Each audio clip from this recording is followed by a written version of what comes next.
belt, nothing. You should be sitting here with a big Brunson burner torch eating something up, and a handle this long, and you go, boom! Dude, the bottom part of the press is bent. What's up, guys? We got new parts! Axles are here. Bracket for the alternator is complete. Got the belt for that, axles for the back, and we're also, the old man's already doing some hard work on getting the starter figured out over here.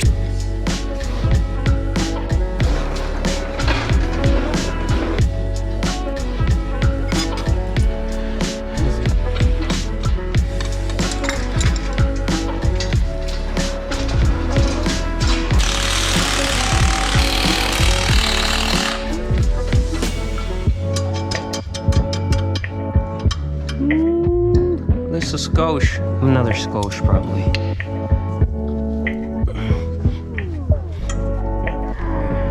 Can't get no more, that's it.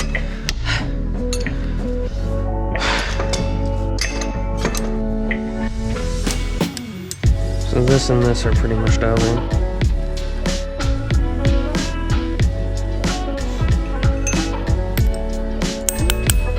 Getting the pulleys and the belts and everything situated is the most challenging thing with this car. Is this how it is for everybody?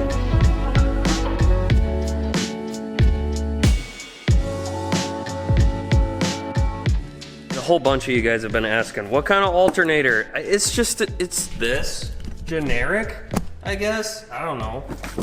Probably Chinese mini alternator. There's not like any specs or brand. I'm sorry, I don't have any information for you guys on here, but this is what we're rocking for the alternators this year. Honestly, I think all of these mini style alternators are all the same. They probably all come from the same manufacturer, and they probably all come from China, unfortunately. But that's what we got going on here. The bracket is working out pretty good. We're about ready to get the alternator and the bracket put into place, but we got everything on this mandrel properly fastened up, tightened up, ready to go. But yeah, let's keep at it. Dropped the Power Glide in this morning. Dale's E1 transmission, Long Performance Motorsports.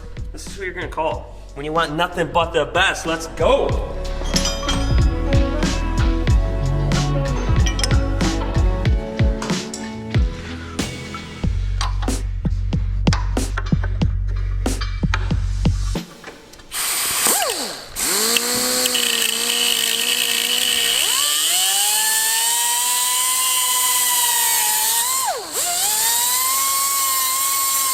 Just for a lesser opportunity of touching something. Oh, it's so close in there. Sure.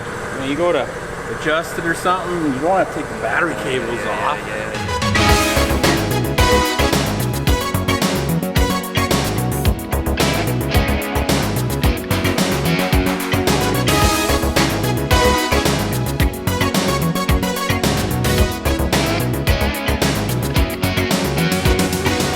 Look at the belts. There is all the belts on this car. Wow. 1986 Cadillac.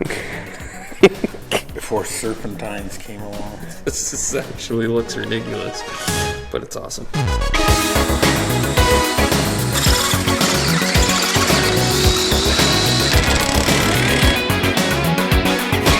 do you think? I'm shocked how it worked out so good. I mean, it's not the world's lightest weight bracket, probably, but it is awesome.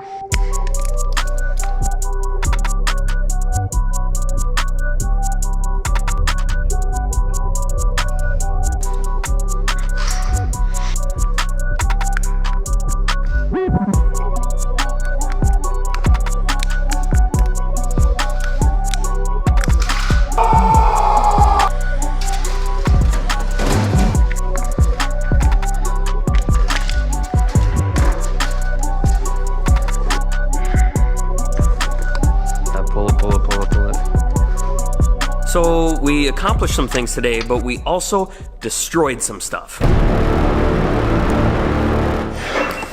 Let's go. Packaging is 10 out of 10, for sure. Almost lost the bearing.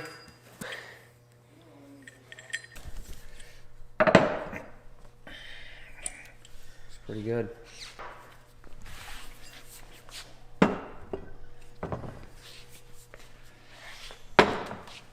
Well, we got axles. What's the goop? Brake fluid. Oh. Back when I was in college, machine tool stuff,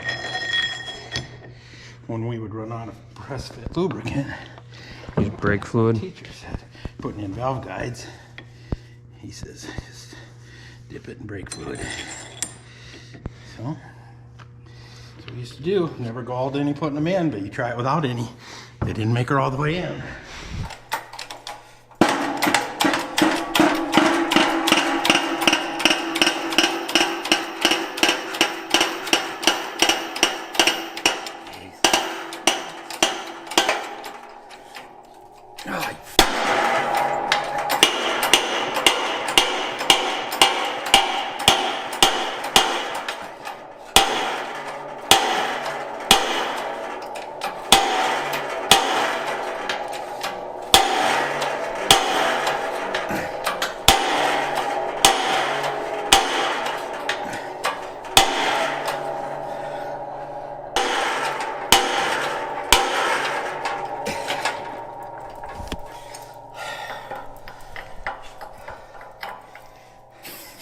You know, Ocean's not a fan of these things, and I kind of see why, because that was a little bit terrifying. That was nothing. You should be sitting here with a big Bunsen burner torch eating something, handle this long, getting on it, and you go, boom!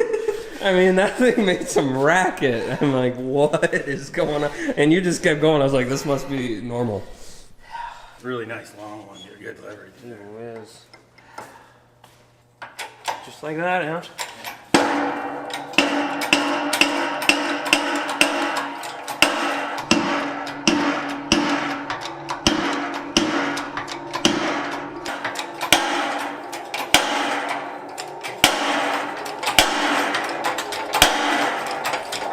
When it doesn't go a couple times, you know it's getting louder each time it does go.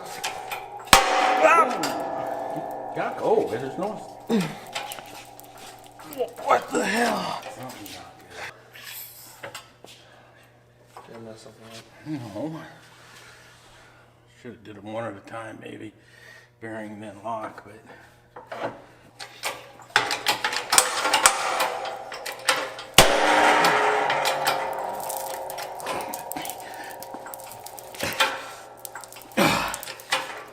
Come on. You have to have such a freaking amount of force on that right now. I feel like this plate is. That's what's making the noise. Freaking plate is bending. It's safe to say you're a lot better at this than I am. Yours went a lot more smoothly. Well, I think we should take it down to the shop. There's a bigger jack in the other press. When 20 tons ain't quite enough.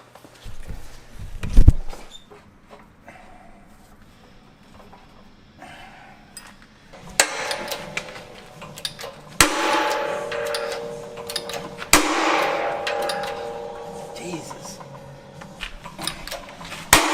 Oh, something happened to that bearing. Not just this plastic. Oh, okay. It's not going as hard. A long ways to go, right? I mean, inch and a quarter still. We're just on to the part where it's all touchy. I just don't know what to do about it. We got one axle being just a skosh stubborn right now. Bringing out the big guns.